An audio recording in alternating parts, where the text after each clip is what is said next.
On FM, online, and on the station app. This is Jacaranda Newswatch with Gerda de Souza.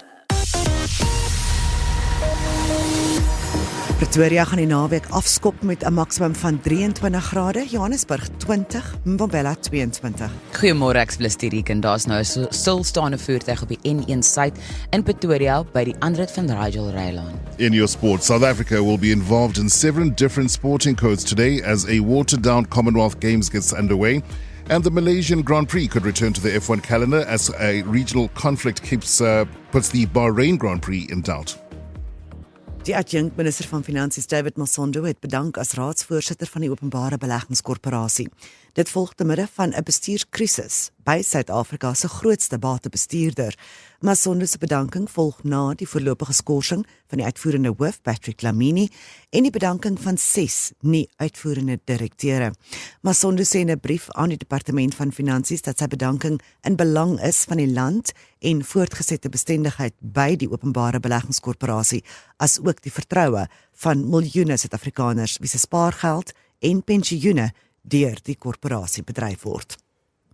Die DA doen 'n beroep op Johannesburg burgemeester Dada Morero om dringende dissiplinêre aksie te neem teen die beamptes van die Johannesburgse Metropolisiediens wat op 'n video opgeneem is toe 'n motoris erg aangerand is.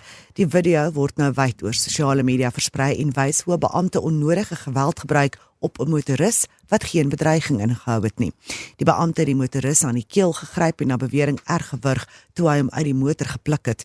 Die DA se Solomon Mahela sê die ander beamptes wat daar gestaan het en nie opgetree het nie, moet ook verantwoordelik gehou word. It is these acts of violence by law enforcement officers that tarnish the image of the police departments across the city, across the province, and across the country, and shred to pieces the confidence the people should have in the criminal justice system.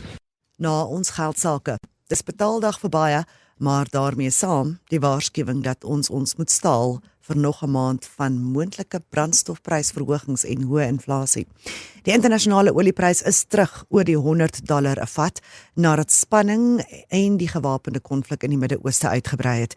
Daar is nou ook vrese dat oliereus Saudi-Arabië nie meer sy miljoene vatte olie deur die Rooi See kan verskeep nie nadat olietankschepe daar deur Houthi-rebelle van Jemen aangeval is.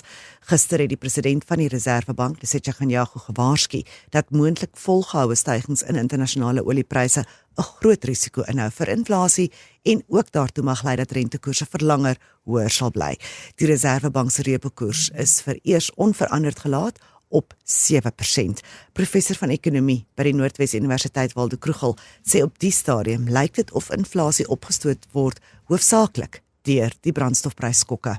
Ander goedere se pryse het nie met soveel gestyg nie, dienste so bietjie. In totaal gaan dit maar oor brandstofkoste en inflasie as hulle groot oorweging en van so aard dat hulle gedink het hulle kan die repo nog hierdie keer onveranderd los.